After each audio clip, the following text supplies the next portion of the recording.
Amém. Gostaria que os irmãos abrissem suas Bíblias. Segundo escreveu Lucas, capítulo 15, versículo 10.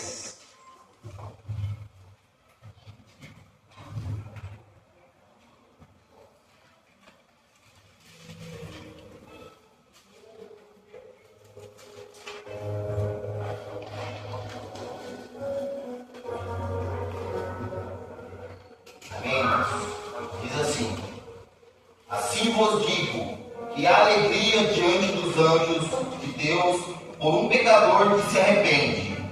E disse: um certo homem tinha 2 filhos, e o mais moço deles disse ao pai: Pai, dá-me a parte da fazenda que me pertence.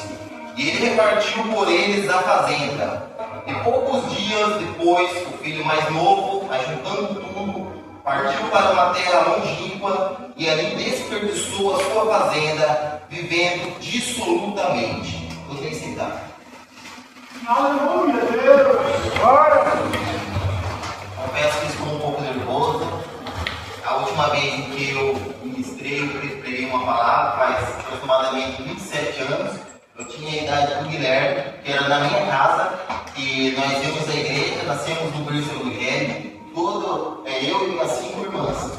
Quando acabava o culto na igreja, continuava em casa. Eu, um homem, eu era pastor, uma das minhas irmãs, uma era dirigente de circo de oração, outra do grupo de jovens, e aí por diante. Né? Então, ou seja, eu nunca preguei para ninguém. Glórias a Deus. Aqui no capítulo 15 de Lucas, é conhecido como o capítulo das parábolas. Temos aqui a parábola das ovelhas. Das 100 ovelhas, o qual das 100 ovelhas uma se perdeu, 1% das ovelhas. O pastor deixou as 99 e foi atrás daquela ovelha perdida. E quando a encontrou, fez uma grande comemoração, uma grande festa por ter achado a sua ovelha perdida. Na sequência, a parábola da dracma perdida, o qual uma mulher, uma viúva, tinha 10 dracmas e perdendo uma, ficou no desespero e varreu sua casa, acendeu as candeias para procurá-la. E ao achá-la, chamou as suas amigas para comemorar, porque aquela dracma poderia valer a sua vida. Né? Era uma garantia que ela não ia virar escrava, por não ter marido, não ter mais seu provedor. E quando achou aquela dracma, fez uma festa em sua casa. Alguns dizem que as parábolas Jesus usava para dificultar o entendimento de algumas pessoas, outros dizem que era para facilitar. E as parábolas eram interpretadas de acordo com o espírito de cada pessoa. Né? E uns dizem também que eram histórias inventadas por Jesus. Mas aqui, a da dracma e da ovelha até pode ser uma história para exemplificar a vida do ser humano. Mas esta parábola do filho pródigo, Jesus conta de uma forma diferente. Ele disse: um certo homem tinha 2 filhos. Então acreditamos que é uma história verídica, que aconteceu e que acontece até hoje.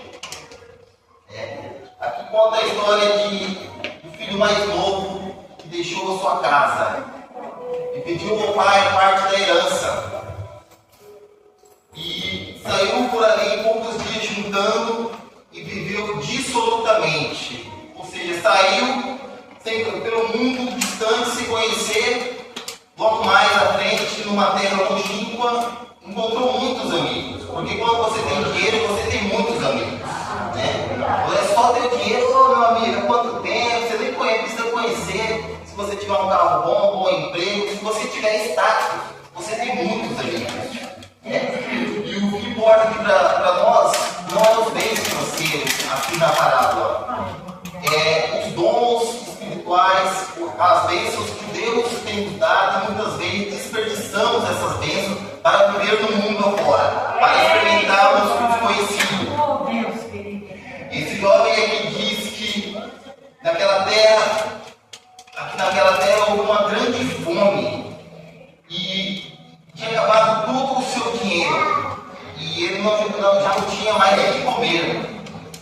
E foi então procurar um emprego. Ele que era chefe na fazenda do seu pai, virou ali praticamente um andarilho, um morador de rua, não desfazendo dos moradores de ruas, mas ele tinha tudo em sua casa, e aí já não tinha mais nada, teve que pedir emprego para um fazendeiro daquela região, o qual o fazendeiro lhe ofereceu o serviço para apacentar porcos, porque ele tinha tudo na casa do seu pai, mas o que o mundo lhe ofereceu? Chiqueiro. O que o mundo pode te oferecer? Chiqueiro. O mundo só tem chiqueiro, balada é chiqueiro, droga é chiqueiro, bebida é chiqueiro. O mundo não tem nada para lhe oferecer. Não adianta você deixar a casa do pai, ou seja, a igreja, para tentar viver uma vida diferente. Falar, pai, eu vejo a hora de completar 18 anos, vou viver a minha vida. Tudo que eu não fazia quando eu estava na igreja aqui, agora eu vou fazer, eu vou conhecer o mundo. Porque o mundo só tem o chiqueiro para oferecer. Então, esse é um alerta para os jovens. Não entre nessa de querer conhecer o mundo, deixando a casa do pai. Porque aqui nós temos tudo. Muitas vezes não temos um bom emprego, não temos tudo que comer em casa, mas nós temos tudo que Deus pode nos oferecer a alegria. O ímpio que não tem a Deus, não tem um problema. Hoje está muito na moda esse negócio de quem tem depressão e eles não sabem o que fazer. O que eles procuram? O mundo, procuram as drogas, bebidas, ou talvez pegam um revólver e colocam na sua cabeça e acabam com sua vida. Agora, nós que somos servos de Deus, quando temos problemas, como a Bíblia diz que no mundo tereis aflição, Jesus não disse que ia ser fácil. Né? Jesus mesmo teve aflições e foi tentado ali no tombo. Então, quem dirá nós? Porém, nós temos o nosso socorro. Quando tivermos os nossos problemas, Deus, a palavra diz: fecha a porta do seu quarto e vai orar. Ou vai louvar e agradecer a Deus. Porque logo mais vem o socorro e o alívio pelo servo. Voltando para ele, apacentando ali porcos, desejava ele comer as alfarrobas ou as bolotas que os porcos comiam, porque ninguém lhe dava de beber. Ninguém lhe dava de comer. Ele desejava comer as comidas dos porcos. Então ele disse assim: pai, ele pensou, né? Levantar-me-ei e irei ter com meu pai. Lembrou-se que na fazenda do seu pai havia bonança, havia fartura de pão para os trabalhadores dos seus pais. Né? E ele disse: levantar-me-ei e irei ter com meu pai. E direi-lhe: pai, pequei contra ti perante o céu. Quando ele saiu da sua casa, ele disse: pai, dá a minha parte. Ele queria ter posses. E agora ele queria ser. Ele pediu ao seu pai, Deus abençoe. Ele disse que iria ter com seu pai e ia pedir um emprego ao seu pai. Levantando-se, foi para seu pai. Quando ainda estava aí longe, viu o seu pai e moveu-se de íntima compaixão. Quando ele chegou na porteira daquela fazenda, conjecturando, eu imagino o pai dele que já esperava ele, sabia que ele tinha fé, a certeza que um dia ele ia voltar. Assim somos nós, irmãos. Quando nós viramos as costas para Deus ou para a igreja, vamos para o mundo, Deus sempre vai estar esperando nós voltar. Assim como o pastor da igreja, a Bíblia que diz que quando o seu filho partiu com a sua herança, o pai mandou aos trabalhadores, aos empregados, engordar um novilho, né? Porque ele tinha esperança que seu filho iria voltar. O novilho só era morto em grandes comemorações, né? Aqui calcula, segundo estudiosos, que foi 1 ano e meio a mais aproximadamente, que o seu filho ficou no mundo. Porque o pai pensou: enquanto o novilho está engordando, meu filho está emagrecendo. Quando o novilho estiver gordo, meu filho está magro. E ele vai voltar que ele sabe onde é a casa do pai. Assim somos nós, quando estamos no mundo, passando por aflições, nós sabemos onde é a casa do pai. Muitas vezes não temos forças, né? Mas o pai nos espera. O pai está sempre engordando o novilho para o filho pródigo que fugiu da casa. Ele tem esperança que esse filho um dia irá voltar. Então aqui diz assim: seu pai moveu de íntima compaixão. Era costume naquela época dos judeus judeus, quando deserdasse a sua família, ficava ali um monte de gente na porteira esperando. Se um dia aquela pessoa voltasse, ela seria apedrejada na porteira da fazenda. Então seu pai, como nunca perdeu a esperança, ele ficou atento. O pai conhece o andar do filho, o jeito que o filho anda, e avistou o filho de longe. E os costumes dos judeus, era contra os costumes dos judeus, o ancião sair correndo ao encontro, ele teria que andar, isso era costume da época. Mas quando ele viu o seu filho, ele sabia que seu filho corria o risco de ser apedrejado na entrada daquela fazenda. Ele correu, o abraçou e o beijou. Como se diz, esse é meu filho, ninguém toca nele, ninguém mexe. Se fizer isso, tem que passar por cima de mim. Assim é Deus, é Jesus. Quando aquele crente perdido que estava no mundo, afastado, volta para a igreja, Jesus fala: nenhum demônio toca, ele é meu, ele estava esperando, ele estava...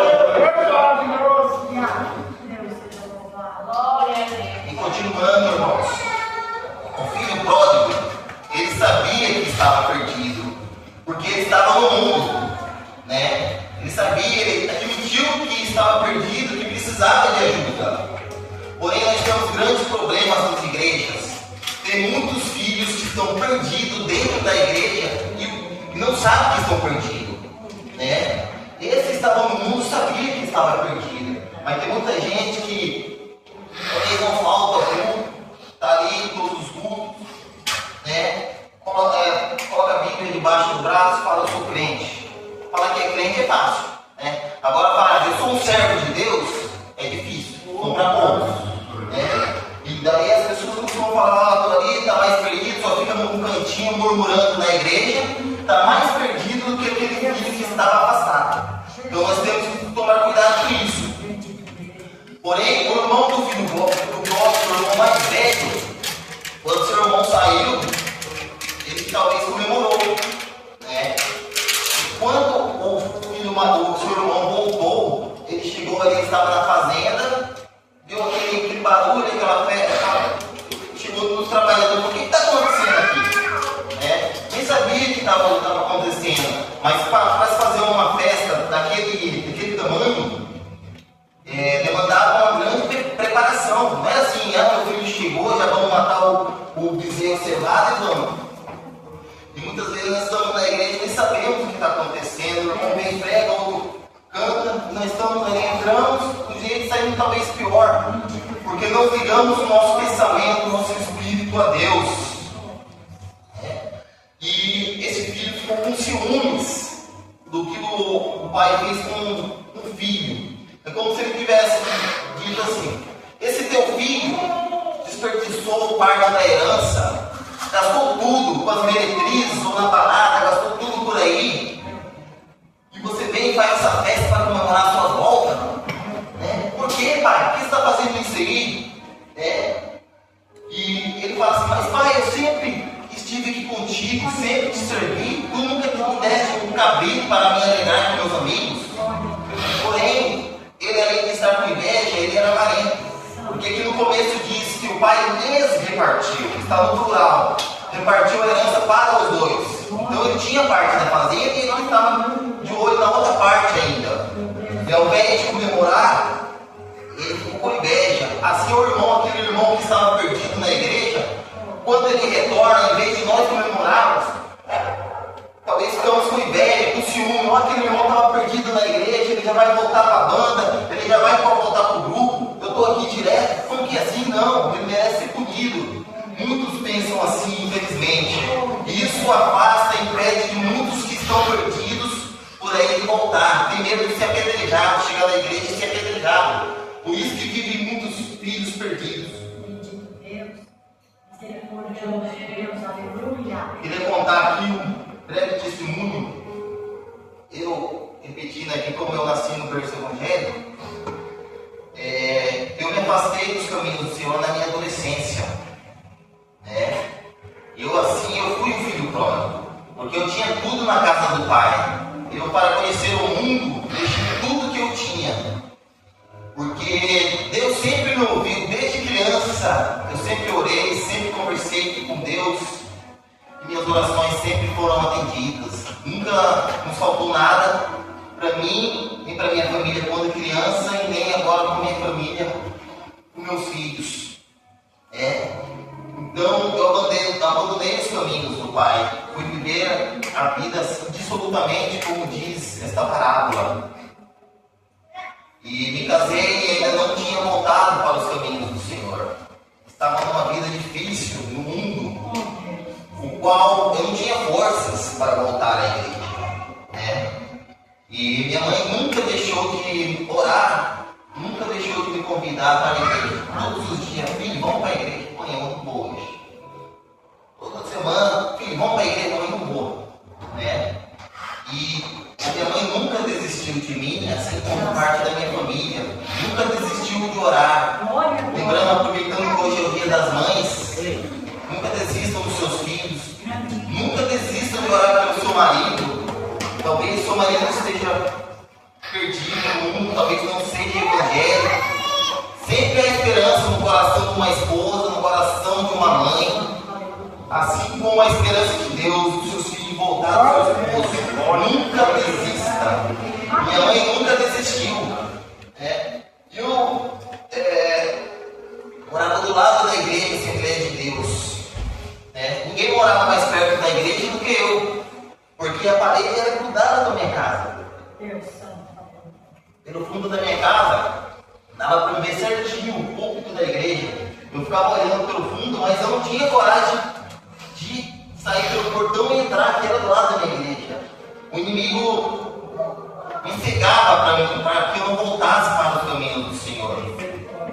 E eu costumava orar. Sempre chegava, Deus me perdoou. E eu já não aguentava mais viver aquela vida de viver no chiqueiro, de não ter nem o que os porcos comiam, falando espiritualmente. Estava tão perto, mas ao mesmo tempo estava tão longe, porque eu não tinha as forças. Até que certo dia eu não aguentava mais. Isso quando eu cheguei em casa, talvez era madrugada, entrei, olhei assim. Eu sempre tive vergonha de orar na frente das pessoas. Isso é coisa minha, sempre tive. Aí eu vi que minha esposa estava dormindo, me ajoelhei na sala. E ali naquele momento não saiu nenhuma palavra, nada, como diz aquele hino, mesmo em gemidos o Senhor te ouvirá. Não saiu nenhuma palavra da minha boca, mas a minha alma gritava, clamava, implorava. Eu chorava ali, conversava com Deus. E na minha cabeça eu estava gritando, Deus me ajuda, eu preciso, eu não aguento mais. Mas não saiu nenhuma palavra, só as lágrimas. Mas o que a Bíblia diz que as lágrimas, os anjos chegam e colhem as nossas lágrimas, levam ao trono de Deus, ele traduz em palavras. Então não precisa, quando nós queremos orar, não precisa que saia nenhuma palavra, que o Espírito Santo de Deus entende tudo aquilo que nós queremos falar. E naquele momento eu me ajoelhei, eu senti que algo ia mudar na minha vida. Senti naquele momento que a mão de Jesus tinha tocado, passado sobre mim. No dia seguinte, eu falei para minha esposa, a partir de hoje eu mudei a minha vida. Ela falou, não, você não mudou. Você já falou várias vezes que ia mudar, foi só um momento.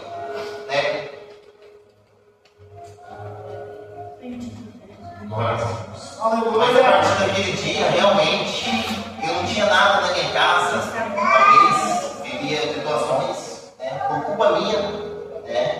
Houve uma mudança repentina, que menos de um mês, eu trabalho com pintura há 25 anos, já consegui serviço, pagando todas as contas atrasadas, recuperei meus clientes, eu tinha dinheiro no cartão de débito, eu tinha dinheiro no cartão de crédito, eu tinha dinheiro em espécie, não faltava nada mais em casa. Deus tinha me atendido, ouvido as minhas preces familiares. Então, nós costumávamos comprar mistura quase que diariamente, para não congelar. Um certo dia nós estávamos no mercado e passando pelas prateleiras da Mone, bolacha, ele ia pegando e jogando no carrinho. Ainda falava, não, tem lá em casa, para que você vai levar? Vamos levar mais, que é abundância. Esse período de abundância durou exatamente 4 anos e 8 meses. Né? Por quê? Porque eu tinha dinheiro. Mas Deus atendeu a minha prece, mas eu esqueci de Deus. Eu esqueci de agradecer a quem estava estendendo suas mãos sobre mim. Após 4 anos e 8 meses, eu não ia para a igreja.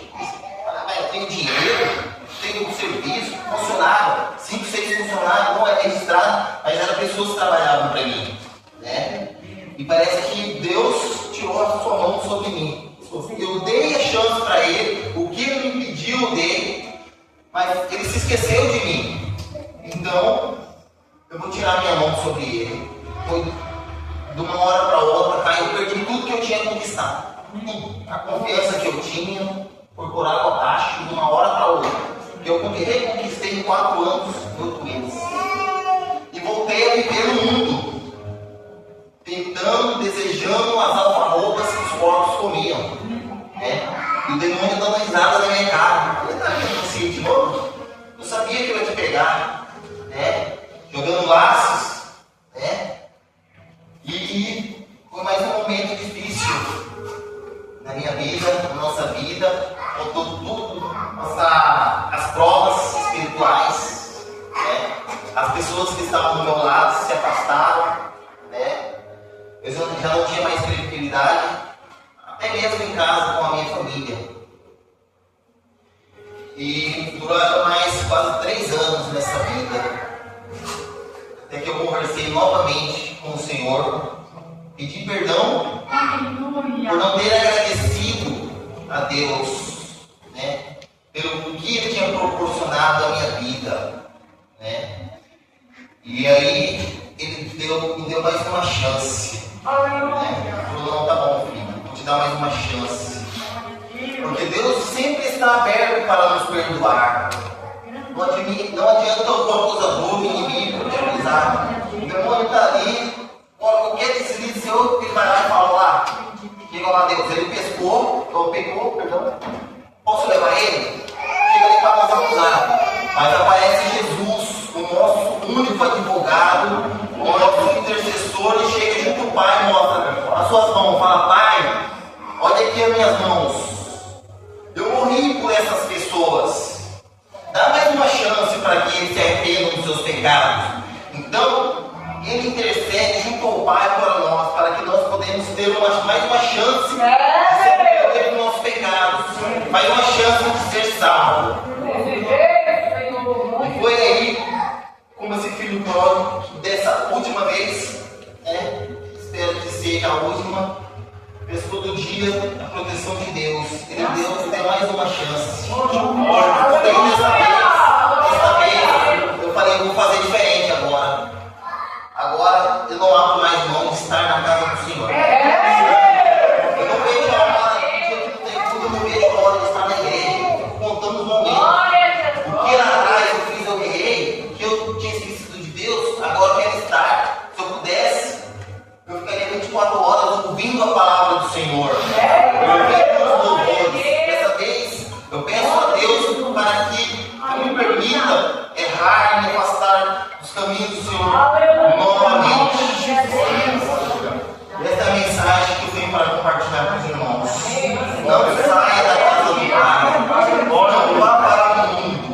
E você que está afastado da casa do Pai, enquanto você estiver no fôlego de vida, Deus te dá mais uma chance de você voltar. E volte enquanto ainda há tempo. Eu tive a oportunidade de voltar por amor, não pela dor. Pela dor, entre aspas, porque foi o material. Mas há pessoas que não têm essa oportunidade de voltar para a casa do Pai. Agradeço a oportunidade em nome de Jesus.